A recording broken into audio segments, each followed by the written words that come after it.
Bonjour à tous, bienvenue sur l'Argus, bienvenue ici au Salon de Bruxelles, le premier salon automobile de cette année 2026. Nous sommes sur le stand de Renault qui, comme à son habitude, expose l'ensemble de sa gamme au public. Cette année, les visiteurs peuvent découvrir pour la première fois les nouvelles Renault Clio ainsi que la nouvelle Twingo juste derrière moi. Je vous propose qu'on découvre ce stand ensemble. Mais avant de parler de ces nouvelles Clio et Twingo, on commence évidemment par la Renault 5 e-Tech, la voiture de l'année 2025.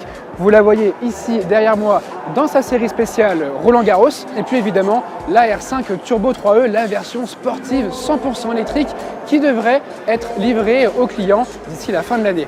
Juste à côté, on découvre la voiture qui est en lice pour le titre de voiture de l'année 2026, c'est évidemment la Renault 4 e-Tech. Et puis un petit peu plus loin, on retrouve les autres modèles de la gamme. On va les voir tout de suite.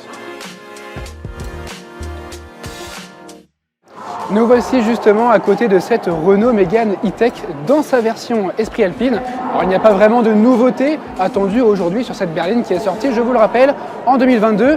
Mais ce crossover sera restylé dans le courant de cette année 2026. Juste à côté de cette Mégane e-Tech, on retrouve celle qui a été élue voiture de l'année 2024. C'est le Renault Scénic e-Tech, lui aussi décliné uniquement en version 100% électrique.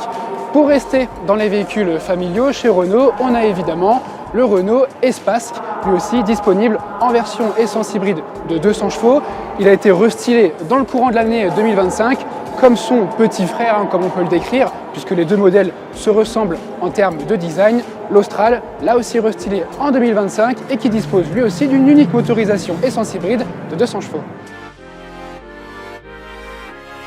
Le porte-étendard de Renault, c'est évidemment ce Rafale de par son style, mais aussi sa puissance. Il développe 300 chevaux grâce à une motorisation hybride rechargeable. C'est la motorisation la plus puissante du catalogue Renault actuellement.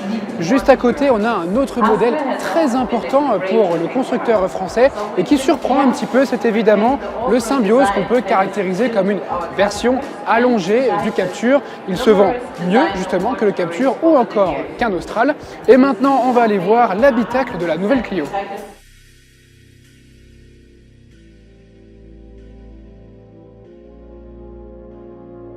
Nous voici maintenant à l'intérieur de cette Clio de 6e génération. Les visiteurs du salon de Bruxelles peuvent enfin découvrir l'habitacle de cette nouvelle citadine. Pour ceux qui n'auront pas la chance de venir ici, je vous en fais un petit topo. On a ici un intérieur qui est totalement différent de la 5e génération, avec un système multimédia qui est en partie repris à celui de la Renault 5 e-Tech. On a donc deux écrans sous les yeux. Le système multimédia est évidemment compatible avec la réplication smartphone Apple CarPlay ou Android Auto, mais on a un système multimédia OpenAirLink de base qui est l'un des meilleurs aujourd'hui sur le marché. Maintenant, je vous propose de voir l'extérieur de cette citadine. Parce que là aussi, à l'extérieur, il y a énormément de changements par rapport à l'ancienne génération, notamment au niveau de la face avant avec cette nouvelle grille de calandre. Ces blocs optiques qui sont très esthétiques. À l'arrière aussi, vous pouvez voir que les évolutions sont majeures. On a ici plusieurs coloris qui sont exposés sur le stand de Bruxelles. Ce vert, le rouge, mais aussi le bleu. En parlant de vert, on a un autre modèle, une autre nouveauté très importante chez Renault qui est de cette coloris. C'est évidemment la Twingo électrique.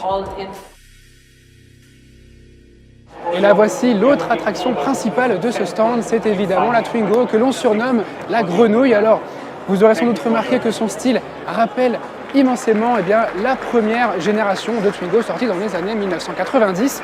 On a cette bouille rondouillarde, ces optiques qui rappellent la première génération et puis d'autres petits détails par-ci et par-là. Alors il faut savoir que depuis le 8 janvier dernier, la citadine est désormais disponible à la commande à l'ensemble du public. Elle est dans un premier temps proposée en finition techno au tarif de 21 090 €. La version Evolution, proposée à moins de 20 000 € sera, elle, lancée au printemps. Et puis à noter que le prix de la Twingo pourra être revu à la baisse selon les revenus des clients grâce au nouveau dispositif du bonus écologique. Voilà ce qu'il fallait retenir de cette visite virtuelle du stand Renault qui, comme à son habitude, met le paquet pour ces événements automobiles. Alors pour ceux qui se rendraient sur le salon de Bruxelles, eh bien, il faut savoir que le stand se situe dans le hall 5.